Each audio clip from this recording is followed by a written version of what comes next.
So here's some statistics here. Number one, female viewership is up. There's a 63% increase of watching the NFL because I guess people want to see if there's Taylor Swift there somewhere. The Jets-Chiefs game, by the way, was the most watched of the season. Why? Well, because let's just say that her little boyfriend is getting some attention right now. You got Travis Kelce now all over, blowing up on social media and everything. I never even remember this guy. Wait a minute.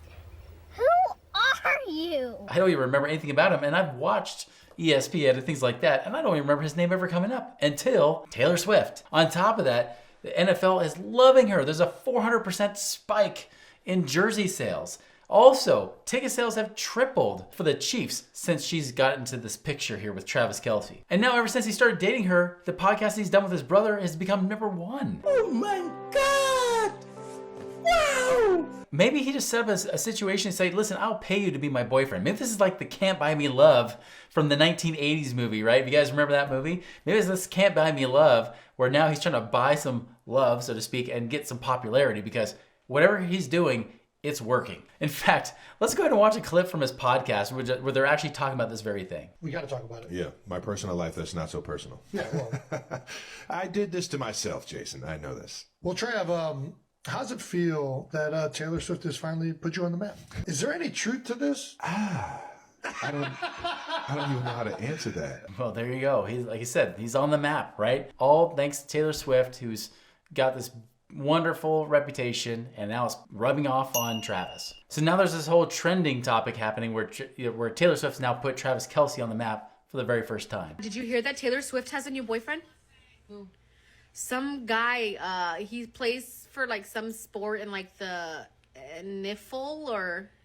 Nipple. Yeah, whatever. Anyway, his name is like... Nobody knows who he is though. His name is like Travis Kelce. Travis Kelce? Yeah, but...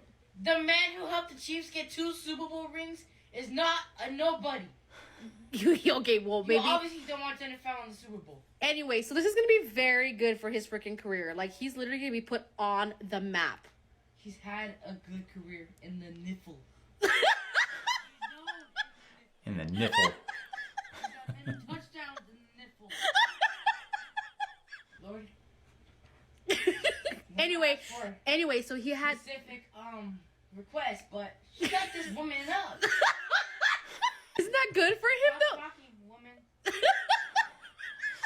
Call his mom woman. That's brave right there. Or stupid. So yeah, Travis probably was expecting this. He's thinking like, wait, I'm going to get famous by being the best quarterback I can be. Tight end. Oh, is he tight end? Yeah. Oh, crap. See, I don't even know who he is. I thought Patrick Mahomes was the Chiefs quarterback. What the heck? Well, I'm one of the TikTok people now. I'm one of the women they're talking about. So Travis, who of course, he's got Patrick Mahomes on the team. He's got this, Super Bowl team. And what happens? Now everybody hears about him, not because of his Super Bowl catches, but because of the fact that he's dating a superstar. Okay, so now we're going to move into what has this done for the economy? Believe it or not, Taylor Swift is actually affecting the American economy. I never even thought of that. I know even internationally it's different. So the Federal Reserve, the guys that raise interest rates, right? These guys, the bankers, they say that Taylor Swift's Eras Tour has boosted the economy. And one market research firm estimates they can add another $5 billion.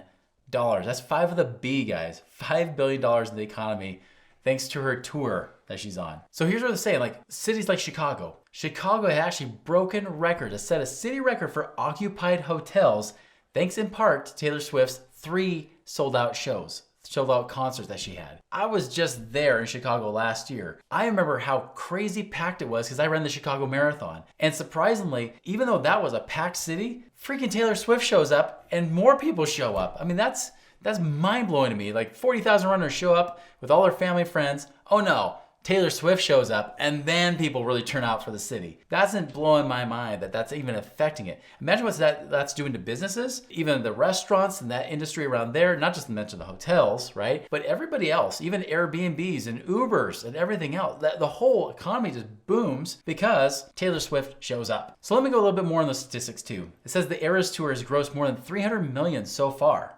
according to Pollster. It also says that more than 1.1 million tickets have been sold at an average price of over $250. Also says that the money goes far deeper than just net profits. They're projected to generate close to $5 billion in consumer spending in the United States alone. If Taylor Swift were an economy, she'd be bigger than 50 countries. 50 countries. What would we name that country? Would we call it like Swiftopolis? Swiftiness?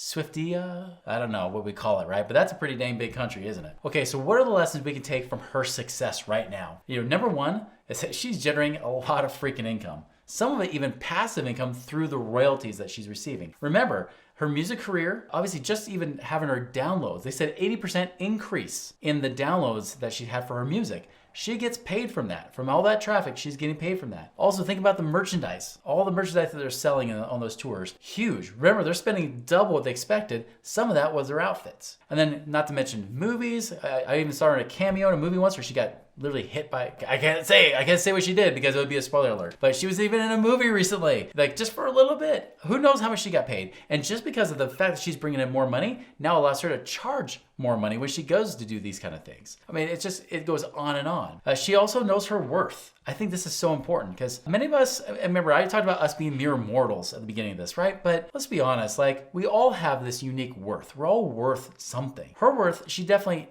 owns it. She doesn't flaunt it horribly, but she does own her worth. She owns the fact that she knows she's awesome and that she does great things. And that's one of the biggest things that she does too that I think we can take as a lesson for ourselves is, where do you shine? Her success does not take away from people. Now, there might be people out there saying that she's ripping people off, like she's rich and that's not fair. Think about what they've been saying in these articles. She is bringing prosperity wherever she goes. That money is coming in, it's getting spent. But many people, when they think it's like a zero-sum game, meaning you gotta win, but if you win, somebody else loses, or somebody loses, that person wins. It's always a win-lose transaction, right? Somebody makes money, that means somebody lost money. That's how people see money. But that, guys, is not the case. When we talk about money, like we got this nice little $20 bill here, right? We got the $20 bill. It's not just 20 bucks. It's what the $20 can do that's important. Because remember, if I just keep 20 bucks, I keep it in my pocket, I've got 20 bucks. But what if I spend that 20 bucks? Let's say I give that to you. I give you the $20 now. You just made $20. Now, what if you said, Chris, I love your videos. They're so awesome. I subscribe and I like them all the time and I keep watching them.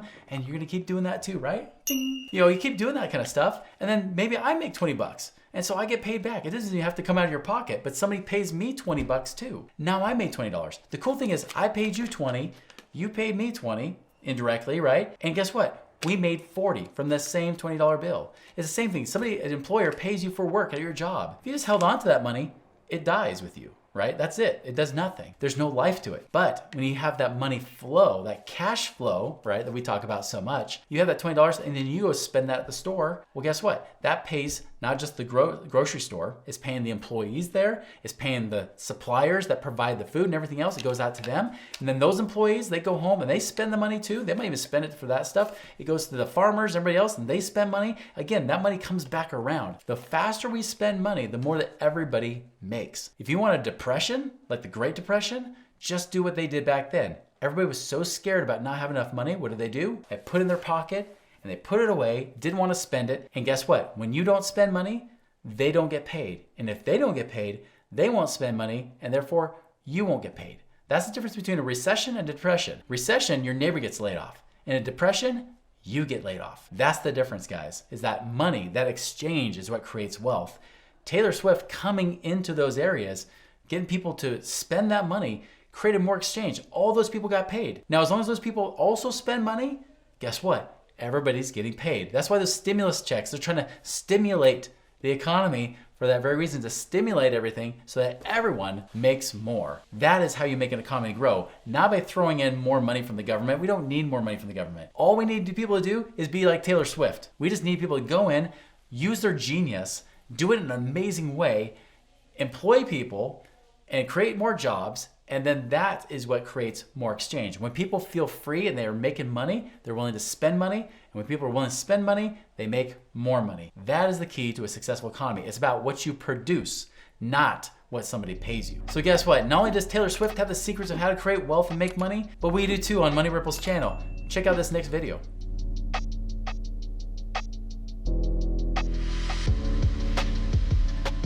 Taylor Swift has the Midas golden touch. Everybody's making more money. It's adding hundreds of millions of dollars into people's economies right away. Taylor Swift broke records just by having 3 concerts, adding billions into the US economy right now.